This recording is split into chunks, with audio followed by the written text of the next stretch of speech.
Bonjour, mon nom est William David Claros. J'ai perdu ma mère par le suicide il y a plus de 10 ans, en 2014. C'était un événement qui a chamboulé ma vie, qui a changé le cours de ma vie, je dois dire. Euh, à travers le temps, ça a été assez difficile de trouver qu'est-ce qui m'aidait, qu'est-ce qui me permet de rester résilient, qu'est-ce qui me permettait de lever la tête et continuer à regarder vers l'avant. Donc, ma mère est une personne qui aimait beaucoup le plein air, les activités en nature. Euh, Avec le temps, j'ai développé une passion pour les activités en plein air, les sports en plein air aussi, donc la course en sentier, l'escalade, le camping. Euh, c'est une façon qui me permet de reconnecter avec elle, de tourner les souvenirs que j'ai de elle en moments spéciaux. C'est quelque chose qui m'a beaucoup aidé moi personnellement, de vraiment pas tomber dans la nostalgie, mais vraiment tomber dans comme un moment unique avec elle. C'est des choses qui m'ont beaucoup aidé à travers le temps. Quelque chose qui m'a beaucoup aidé aussi pour rester persévérant dans le temps et continuer à regarder vers l'avant, c'était d'y aller une journée à la fois.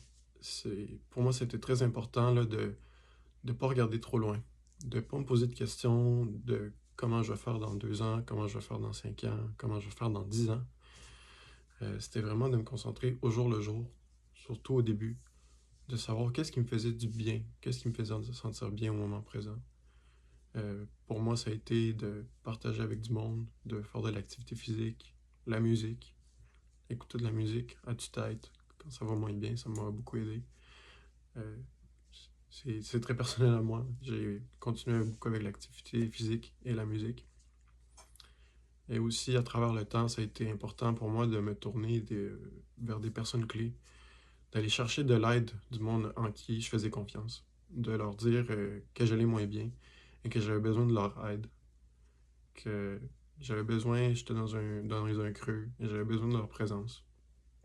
Ça a été important parce que pendant un certain moment, surtout au début, je m'isolais beaucoup et je comprenais pas pourquoi le monde voulait pas m'aider.